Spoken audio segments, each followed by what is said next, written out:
My name's Alison, the online violin and the online piano tutor. Today I'm going to be teaching you how to do vibrato on the violin.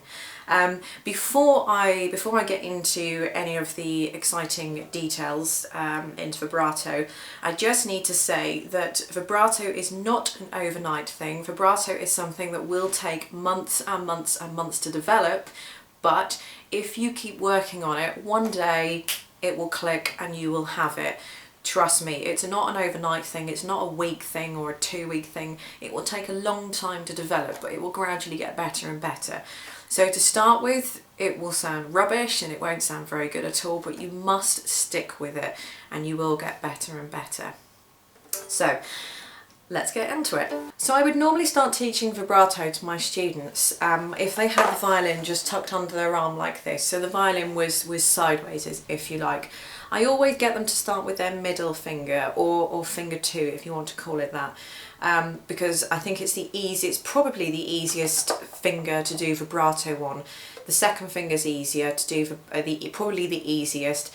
Then maybe the first finger, followed closely by the third finger, and then the fourth finger is normally the most difficult one to do. I normally recommend that you don't probably spend too much time doing vibrato on the fourth finger. It's one of those things that will come when you've got the vibrato on the rest of the hands. The fourth finger will just kind of follow suit, if you like. So starting anywhere on any string, I've just got my second finger on the A string here, it doesn't really matter. Now what you're trying to do basically is to roll your finger from one side of your fingernail to the other side of your fingernail. So you're going to be rolling from one side of the fingernail to the other side of the fingernail. Just concentrate on rolling from one side of the nail to the other side of the nail. Don't try and move your wrist or your fingers or anything. Just concentrate on rolling your finger that's on the string from one side to the other. And that is the movement that you're going to be making vibrato with. Just rolling from one side of the nail to the other. It's obviously going to be a lot faster than this, but this is the actual movement. We don't want you doing any other movements or anything other than that, or trying to do finger vibrato, which is people trying to push the finger up and down on the strings. That's not true vibrato. You want to roll from one side of the fingernail to the other. So that's the movement I normally suggest people do, just so they can physically see it and get the hang of it. So rolling from one side to the other. When you actually put the violin up, you're still going to be doing exactly the same thing. You're still going to be rolling from one side, or trying to roll from one side of the fingernail to the other. Now that might be a little bit different, just simply because your finger is at a slightly different angle. So my hand isn't round as far as it was when the violin was down here, because I can't reach around as much because of where the violin is now under my chin. But I'm still rolling from one side of the fingernail to the other. So I'm still trying to roll from one side to the other. It's almost like I'm rolling and maybe a little bit diagonally, but I must be rolling one side of the fingernail to the other. When you notice I'm doing that, the rest of these fingers up here are kind of moving along for the ride as well, and the movement is coming from the wrist. But I don't kind of like to dwell on that too much, because then when people say, oh, is it going from the wrist, they want to move their wrist or move their fingers, and it's too much, it's not going to work. You must just concentrate. All the power is almost at the tip of your finger, where your finger is actually touching the string, if you like. It's very difficult. It's very difficult to explain, and people find vibrato so difficult. But I think, to be honest with you, people find vibrato so difficult because they can't do it straight away, and they get really frustrated and annoyed with it. Oh, I can't do it, it sounds rubbish, and then they give up on it and they won't do it. But if it's going to take months and months to develop, you must start those months and months and months of training at some point.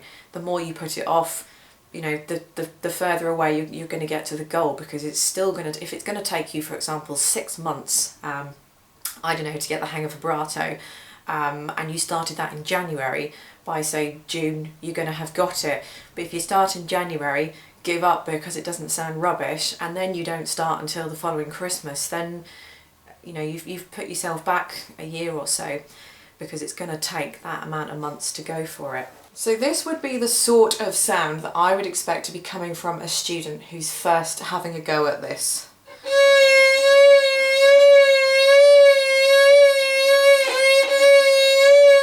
So it almost sounds like a wailing or a siren or something. It is supposed to sound like that, because you've not got the uniqueness of the movement, and you've not been able to, you've not had as many years experience as I have, for example, doing vibrato. It will sound a little bit odd and a little bit weird, but you must learn to break through that wall, if you like. So yes, it will sound horrible to start with, but at any opportunity when you're playing music and you've got a long note that you can hold, just go for it and try the vibrato, because every little bit of vibrato is always constantly pushing forward and helping you break through the wall, so that you can get the hang of vibrato. Eventually, one day, you'll be able to get faster. And then what you'll probably find is that you'll be able to get it going fast, but then you'll stop. You won't be able to get a whole stream of it, or you'll find that you might not be able to get the continuity. So, and then that will sort of be it, and then your hand won't work anymore, and then you'll sort of do it again. But then, you know, those intervals will get longer and longer, to the point where you're able to do vibrato a lot longer, more fluently and more consistently. So if I just bring my hand up closer to the camera and do vibrato as it should be, so that you can see the final result, that might help to uncover exactly what's kind of going on in my hands, because it's not very often that you can see kind of close-up vibrato.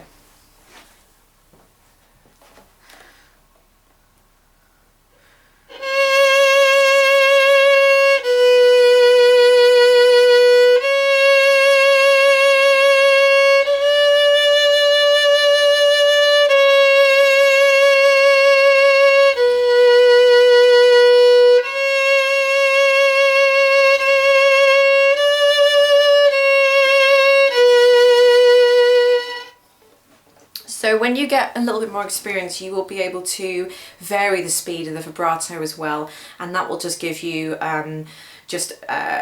it'll just give you different amounts of expression to use when you're playing certain pieces. If you're playing slow pieces, it's really nice to build intensity by using a lot of vibrato, and the vibrato is moving quite fast as well. If you're coming towards the end of a slow piece, for example, it's really nice to slow down the vibrato, so the piece you help the piece to tail off, not only in dynamics or volume, but in the vibrato as well, and it all brings it to kind of a nice grinding halt there. So that's vibrato. I don't think there's anything much else that I can actually say about vibrato. As long as you are moving your fingernail, moving your fingernail from one side of the string to the other side, or one side of the nail to the other side of the nail, then you should be on the right track. Don't think about your fingers, don't think about your wrist, don't think about your arm, don't think of anything of that. Just think about moving from one side of the fingernail to the other, and the rest of the hand and the wrist and all that kind of stuff will just go with it. You need to be flexible. So what I'm saying is that you don't want to sort of have your hand rigidly there, so nothing's moving, because you're not letting it move. Just relax your hand so that everything can move freely, and then just concentrate on rolling from one side of the fingernail to the other. It might help if you just held the violin like this, just so that you could see the movement, and then when you did put it up under your chin, you should be able to carry on that movement as well. But when I teach my students vibrato, I normally find that this is a really good way of teaching it, and after a few months of practice and just trying it whenever possible, they're really pleased with it and it sounds really good. But it will take ages to develop, so start now, and then, you know, a few months later or so, then you'll be really pleased with it, and it'll have clicked into place, penny will have dropped, and you will be a master of vibrato. So I hope you enjoyed that video. They're just my thoughts. There's varying different ways of teaching vibrato, but this is how I personally teach it. It works for me, it works for my students, so I'm just simply passing on that information to you. So please check out my other videos, subscribe as well if you can, please, that would be brilliant, and I'll see you all next time.